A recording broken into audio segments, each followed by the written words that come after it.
আমার নওজওয়ানেরা, তরুণেরা, এ নবী পাকের প্রেমিকেরা, আল্লাহ নবী, নূর নবী, দয়া নবী কতটা কষ্ট করেছে ইসলামের জন্য। এ নওজওয়ানেরা, ইসলাম বলতে আমরা কি বুঝি? ইসলাম বলতে বুঝি দাড়ি, টুপি, নামাজ, রোজা, মসজিদ, মাদ্রাসা, এটাকেই শুধু আমরা ইসলাম বুঝি।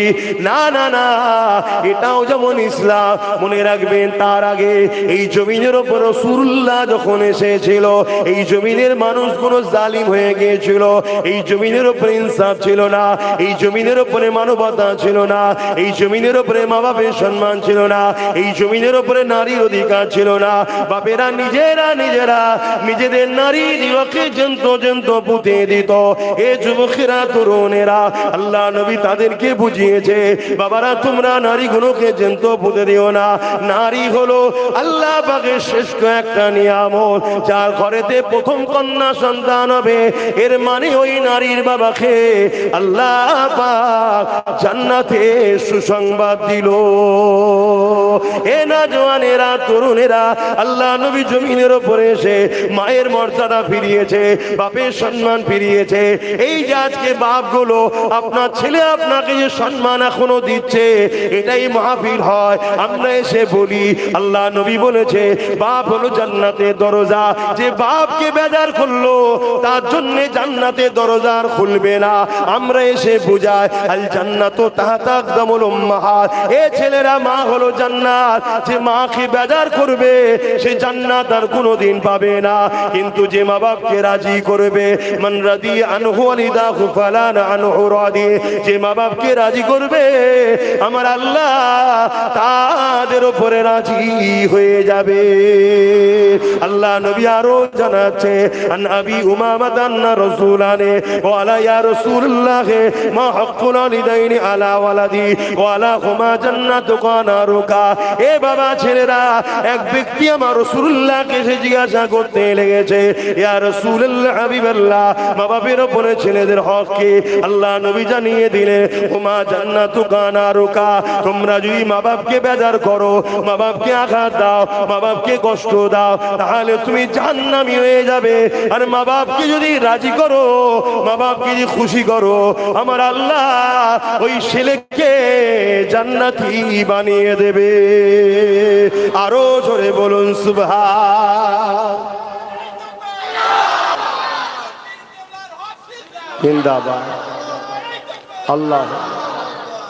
এই যে আমরা এসে শিখাই, রসুলের কথা বলি, আজও আমাদের যুবকরা যারা শোনে, যারা রসুলকে মানে, তারা তবুও মা বাপকে এখনো পিয়ার করে।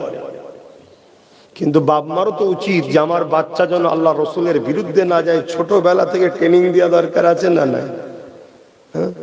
ওটাও তো মাথায় রাখা দরকার যে স্কুলে যাচ্ছিস যা, কলেজে যাচ্ছিস যা, ইউনিভার্সিটিতে যাচ্ছিস যা, খবরদার আল্লাহ রসুলের বিরুদ্ধে যারা হবে তাদের সঙ্গে বন্ধুত্ব করবি না। একটা হিন্দু, একটা সাঁওতাল, একটা বাগদি, বিভিন্ন ধর্মের লোক আল্লাহ রসুল মানে নে, এটা ভিন্ন বিষয়। ও মানে নে, ভুল করছে কি ঠিক করছে ও জবাব দেবে। কিন্তু অনেকে আছে মানে না, উপরন্ত আবার বিরোধীও করে। এই বিরোধী করার অধিকার কে দিল? এই কথা বুঝছেন না, বোঝেন না? এই যারা বিরোধী করবে, প্রকাশ্য খুলে আম দুশ্মনী করছে, এটা জানার পরও তাদের সঙ্গে মিশতে নিষেধ। অনেক মুসলমান আছে যারা আল্লাহ রসুলের বিরুদ্ধে খুলে আম কাজ করছে, আছে না? তো এইগুলো আজও আমরা শিখাচ্ছি, তাই তো আপনারা রাসূলুল্লাহর মহব্বত আপনাদের ছেলেদের অন্তরে পাচ্ছেন, তাই তো এখনো সভ্যতা আছে। কিন্তু এই সমাজ তো চাই না এখানে ইসলাম থাক। কি চাই? শুধু যে প্রকাশ্য ইসলামের দুশ্মনরা যে ইসলাম থাক চাই না, এমনটা শুধু নয়, মুসলমানদের মধ্যে একটা বড় অংশ মুনাফিক গাদ্দার আছে, তারাও চাই না ইসলাম থাক।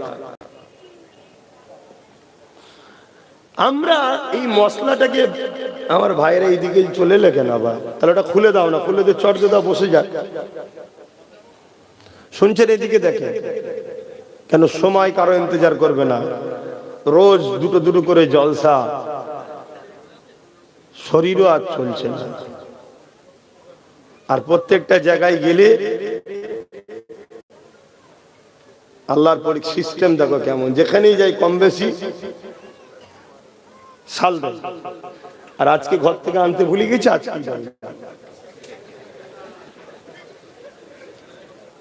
কিছুটা বেরোবার পরে মনে পড়েছে সাল টানতে ভুলে গেছি তো, কেন এইগুলো ঠান্ডা লাগছে তো, মনে মনে করছি জলসায় গেলে তো দেবে। আল্লাহর পরীক্ষা দেখ, আজকেই দেয়নি, ওইখানেও যায়নি। প্রথমে জলসা করে এসছি আমি, একটা করেছি ওখানেও দেয়নি, আর এখানেও দেয় না।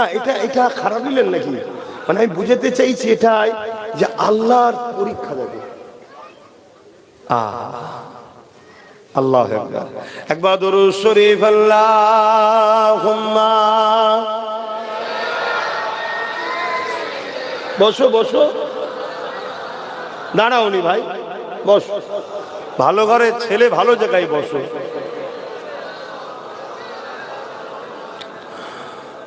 মধুর চেয়েও মধুর আরো আমার নবীর নাম,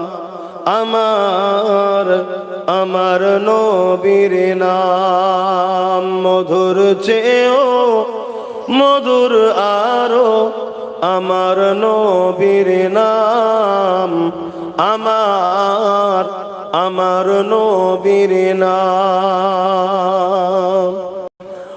ওই নামেরই মধু পিয়ে, ওই নামেরই মধু পিয়ে দোয়েল কোয়েল বেড়ায় গে।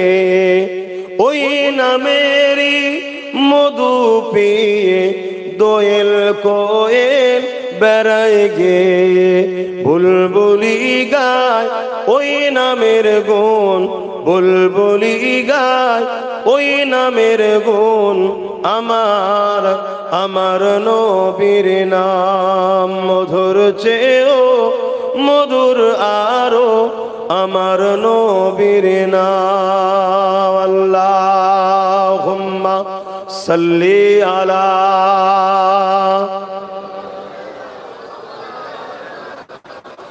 জবান খুলে ওয়ালা আলে।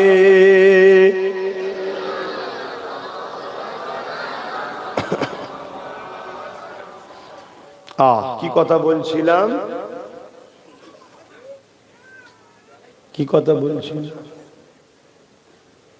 কত কষ্ট করে আমার রসুল এই ইসলামকে আমাদের কাছে দিয়েছে। আমরা মনে করি দাঁড়িয়ে রেখেছি, টুপি পরেছি, নামাজ পড়েছি, হয়ে গেছে। আরে ইসলাম, এটা ইসলামের মধ্যে কথাটা ঠিক, কিন্তু মন দিয়ে শোনো, ইসলাম জুলুম মুক্ত সমাজ গড়ার নাম ইসলাম। শুনছেন তো নাকি? হ্যাঁ, নবীকে যারা মহব্বত করে কারা? মান আহাব্বা সুন্নতি, যে সুন্নাতকে মানল নবী, ফাকাদ আহাব্বানি, তারাই তো রসুলকে ভালোবাসলো। জোরে বলুন সুবহানাল্লাহ। আর যারা রসুলকে ভালোবাসলো, কানা মাই ফিল জান্নাহ, সে রসুলের সাথে জান্নাতে যাবে। জোরে বলুন সুবহানাল্লাহ। দাড়ি রাখাটাও নবীর সুন্নাত, টুপি পরাটাও নবীর সুন্নাত। জালিমের বিরুদ্ধে লড়াই করে মজলুম অসহায় দুঃখীদের চোখের পানি মুছাটা দাড়ি টুপির থেকেও অনেক বড় রসুলের সুন্নাত। জোরে বলুন সুবহানাল্লাহ। এখন দাড়ি রেখে টুপি পরে জালিমদের সঙ্গে সাথ দিয়ে জানতে হবে এরা নবীর সুন্নাত দাড়ি টুপিকে শুধুমাত্র সাইনবোর্ড হিসাবে ব্যবহার করছে। এরা যদি রাসূলুল্লাহ সুন্নাত হিসাবে দাড়ি রাখতো, টুপি পরতো, তাহলে এর থেকেও বড় সুন্নাত হলো জালিমের বিরুদ্ধে লড়াই করা। এরা জালিমের সাথ কখনো তাহলে দিতে পারত না যদি নবীর সুন্নাত কিরা ভালোবাসতো। এ কথা বুঝছেন তো নাকি? হ্যাঁ, আমাদের সমাজে কিছু ছেলে আছে হয়তো দাড়ি রাখেনে, টুপি পরেনে, কিন্তু রাসূলুল্লাহর একটা বড় সুন্নতকে পালন করে, জালিমের বিরুদ্ধে লড়াই করে। শুনছেন না শোনেন না? হ্যাঁ, অনেকে টিটকিরি মারে, আব্বাসের জলসায় সব দাড়ি চাচা প্যান্ট শার্ট পরা। হ্যাঁ জানি, এরা ভুল করছে। এরা দুটো সুন্নতকে ছেড়েছে, এরা দুটো রাসূলুল্লাহ সুন্নতকে ছেড়েছে। আল্লাহর কাছে দোয়া করি এই যুবকগণ একদিন দাড়িওয়ালা টুপিওয়ালা হাজি নামাজি মুত্তাকি আল্লাহ যেন বানায়, বলুন আমিন। কিন্তু দাড়ি রেখে টুপি পরে রাসূলুল্লাহর বড় সুন্নাতের বিরোধীরা করেনে। জুলমের বিরুদ্ধে লড়াইয়ের নাম হলো নবী সুন্নাত ইসলাম। জোরে বলুন সুবহানাল্লাহ। এই এতগুলো ক্যামেরা, এখানে যা লোক আছে এই ক্যামেরায় এক দুদিনের মধ্যে 1 কোটির ওপরে লোকের কাছে চলে যাবে। আর আমার আজকে তোমরা যতটা ভালোবাসার লোক মন দিয়ে না শোনো, তার থেকে বেশি দুশ্মনরা আরো বেশি ফলো করে শোনে। তুমি কি ভাবছো আজকে তোমার গ্রামে তারা শুনছে না? যারা আসলে অসুবিধে ছিল তারা তো শুধু নফসি নফসি করছে যে এখনো ঠান্ডা মাথায় জলসা করছে। কি ব্যাপার বলবি? দাঁড়া না, লাস্টে দিচ্ছি। কেন? জুলুমের বিরুদ্ধে রাসূলুল্লাহ লড়েছে। অতএব জুলুমের বিরুদ্ধে বলাটা হলো রাসূলুল্লাহর দ্বীনের খেদমত। শুনছেন তো নাকি? হ্যাঁ, তুমি কেমন মুসলমান? তুমি আজকে রেজিদের সঙ্গে বন্ধুত্ব রেখেছো? তুমি কেমন মুসলমান? আজকে আবু জেহেল উতবা সাইবা, এই তোরা ওখানে কি করছিস? ওর ওইদিকে তো মা বোনরা আছে, তার পর্দার কাছে গেছিস কেন?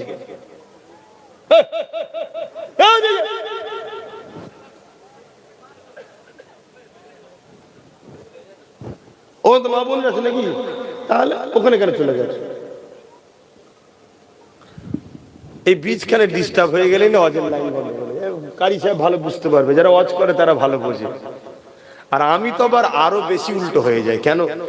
আল্লাহ কারে ভাইয়ের আল্লাহ অনেক ভালো রাখুক, দোয়া করি। আমার মাথায় যা লোড, এই লোড আমার আরো খারাপ করে দেয়। মানে আমি ওয়াজ করি এখানে, কিন্তু আমি ঘুরি আরো দুনিয়ায়। একটা মন দিয়ে ওয়াজ হয়, আল্লাহ জানে কটা মন আছে। একটাই মন ঠিক, মানে বুঝাতে চাইছি হাজারো দিকে ওয়াজ করতে করতে খেয়াল রাখতে হয়। কি যে হবে আল্লাহ জানে।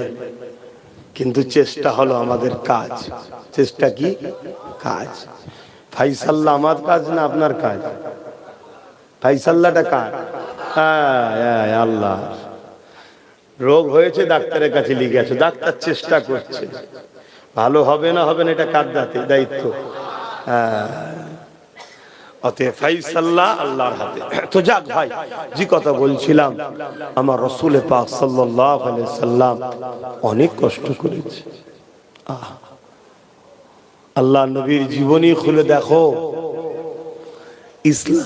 ইসলামের জন্য রাসূল পাক উহুদের ময়দানে গিয়ে দান্দা মুবারক শহীদ হয়েছে। দয়ান নবীর চেহারা মুবারক রক্তে ভরে গেছে। হে নবীর উম্মত, তোমার বিবেক একটুও কাঁদে না? তোমাকে একবারও কি তোমার দিল ধাক্কা দেয় না যে রাসূল উহুদের ময়দানে গিয়েছিল ইনসাফের জন্য, মানবতার জন্য, ন্যায়ের জন্য, গরিবের জন্য, দুঃখীর জন্য, এতিমের জন্য?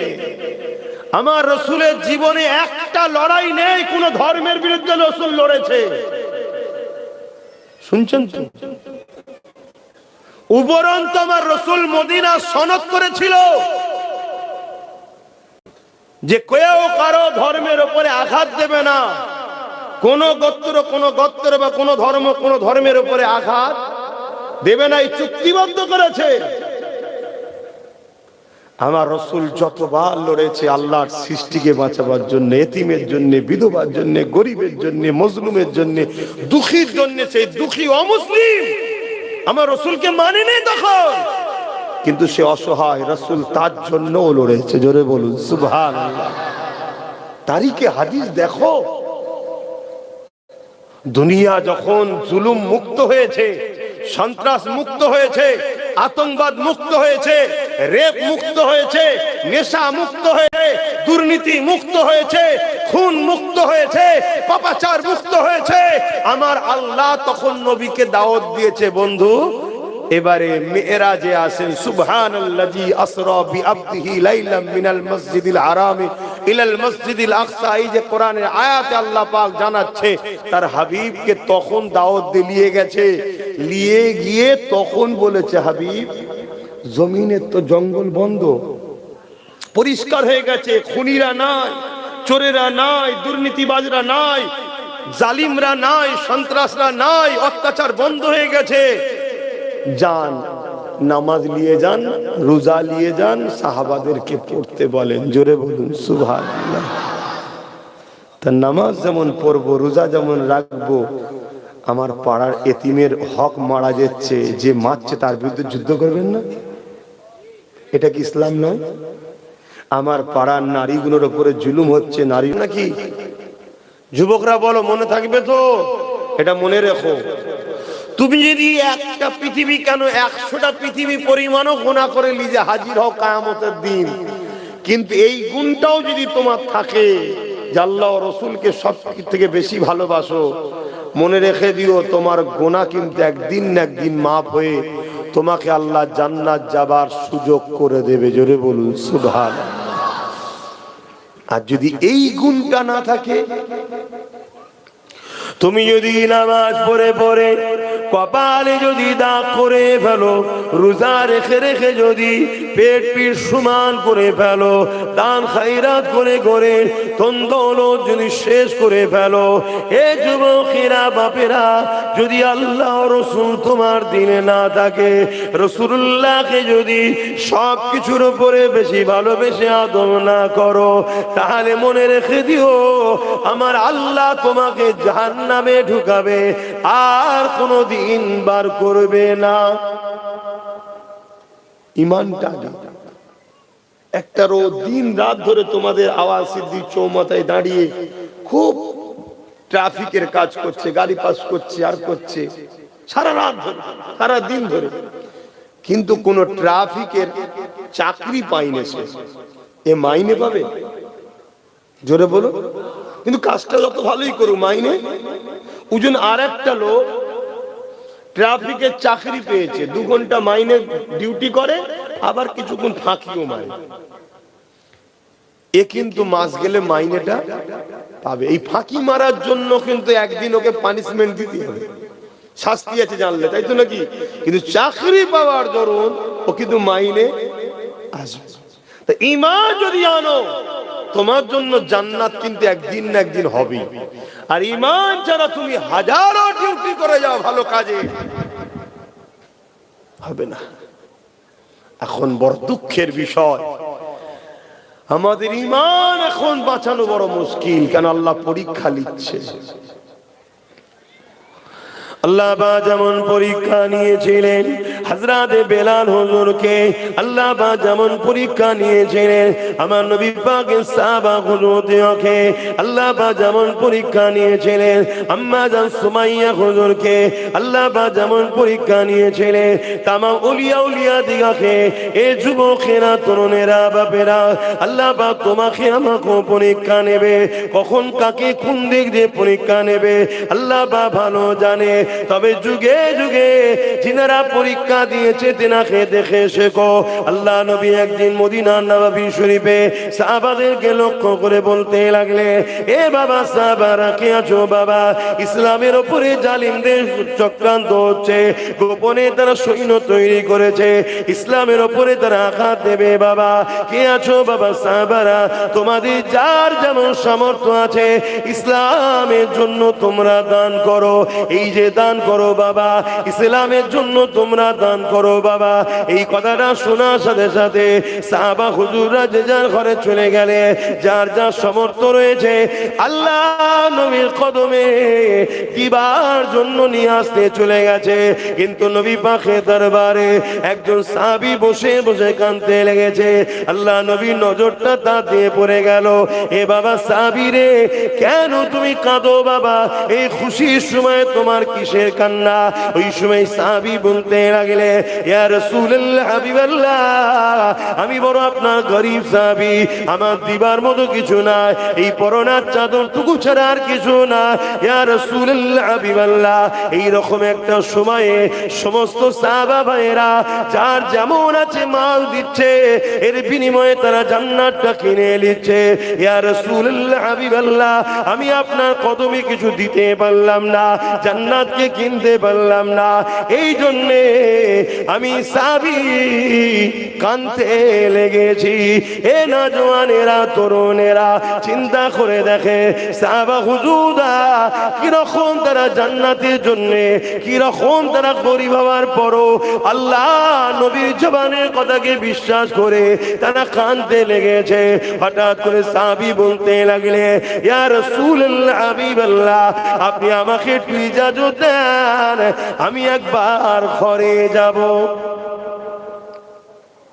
মাইকের আওয়াজে বুঝতে পারছেন তো সবাই? সাহাবী বললেন, হুজুর আমাকে ইজাজত দেন, আমি একটু ঘরে যাব।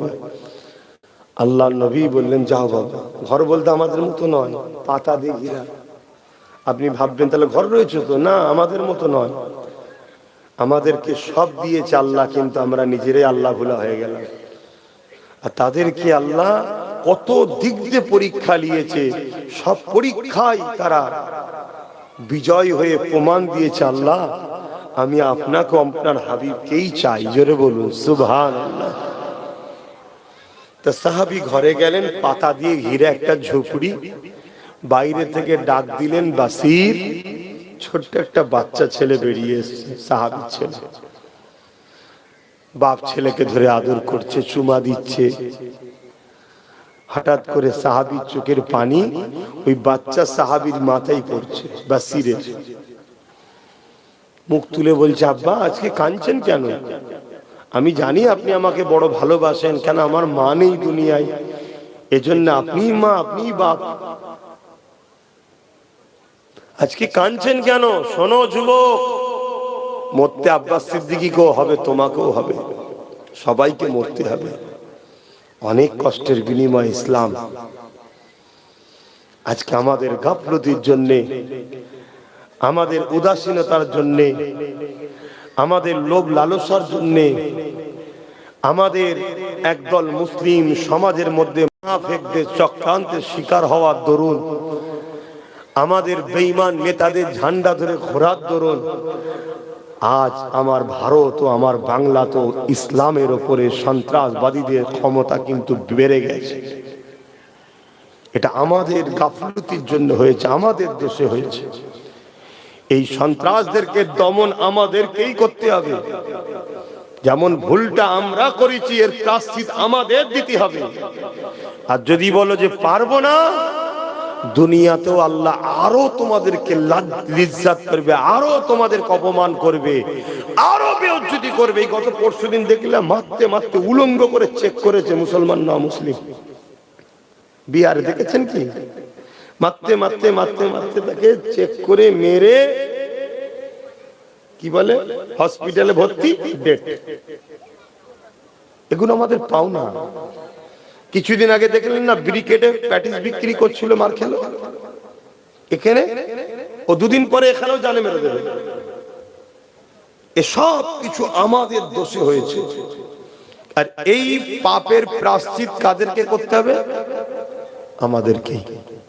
যদি চাও তোমার বাচ্চারা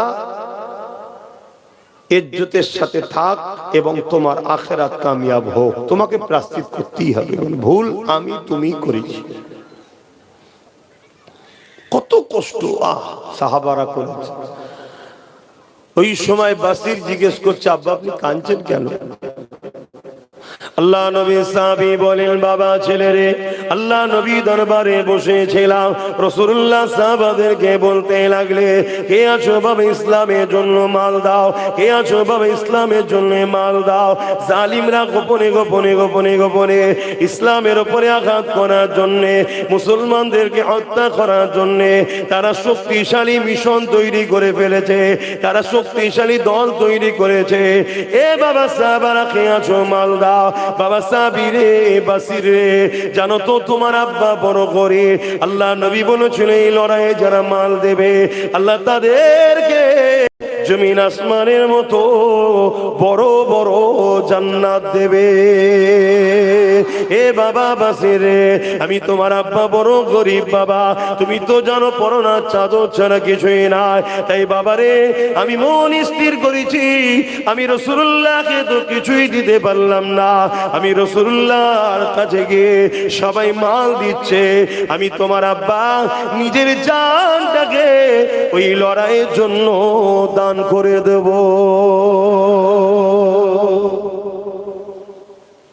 বাচ্চা ছেলে বলছে, আব্বা খুশির কথা তো, আপনি এলেন কেন আমার কাছে? বাবা তোর মা নেই, শেষবারের মতো একবার দেখা করতে আসছে।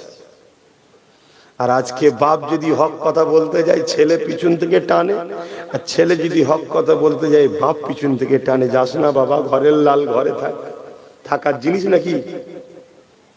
অথচ ওই ছেলে মারা গেলে বাপ তাড়াতাড়ি করে, বেশি দেরি করিসনি, পচে যাবে, তাড়াতাড়ি কবর দে। আর ওই বাপ মারা গেলেই ছেলে আবার বলে এত দেরি করছো কেন, অনেকক্ষণ বেড়ে যাচ্ছে, লাস্টে লাশ ফুলছে, ফাটবে, গন্ধ হবে, তাড়াতাড়ি দাও। কি বলে না, বলে না? তাহলে একই মানুষ জানটা বেরিয়ে গেলে ভুল পাল্টে যায় কেন? এজন্য ভুল পাল্টে যায় যে এর দ্বারা আমার আর কাজ নেই। ও তাহলে আপনি যদি কারো দ্বারা কাজ না পেলে ভুল পাল্টে যান, তাহলে বান্দা আমি আপনি আল্লাহর, আর আমার দ্বারা যদি আল্লাহর দ্বীনের উপকার ছেড়ে দিয়ে ক্ষতি হয়, আল্লাহ কি আমাদের ঠিক রাখবে? কি গো বলবেন তো, হ্যাঁ কি না? বাপেরা, নওজওয়ানেরা, এ নবী পাকের প্রেমিকেরা, আল্লাহ নবীর এই বাচ্চা সাহাবী বাসির বলতে লাগলে, আব্বা জান আপনি দেরি করবেন না, আপনি চলে যান, আমি বাসি নিজেকে বড় ধন্য মনে করব যদি আল্লাহ রাসূল আপনাকে কবুল করে নেয়। হে আমার আব্বা জান, তবে আমি ইন্তজারে থাকবো, আমার আল্লাহ যদি আপনাকে গাজী করায় আমি বাসির ধন্য হব, গাজীর বেটা হতে পেরেছে। আর আল্লাহ যদি আপনাকে শহীদ করে যায়, কিয়ামতের দিনে আল্লাহ পাককে বলবো, ও রব্বি আল্লাহ, দিনের জন্য যখন আমার বাপের প্রয়োজন হয়েছিল, আমি বাসির আমার মা ছিল না, দুনিয়ায় আমার বাপই শুধু একমাত্র সাহারা ছিল, আমি বাপটাকেও আপনার জন্য দিয়ে দিয়েছি, আমি তাকে আটকে রাখিনি, তার পা ধরে আমি কাঁদিনি যে আব্বা আপনি যাবেন না, আমি বাসির একা কি করব, এই কথা আমি একবারও বলি না।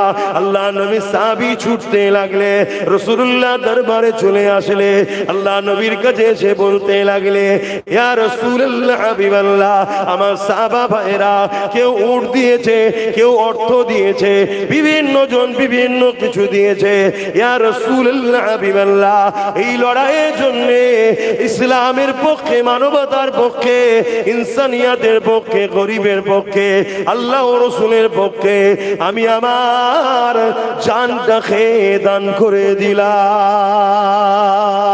আরো জোরে বলুন সুবহান।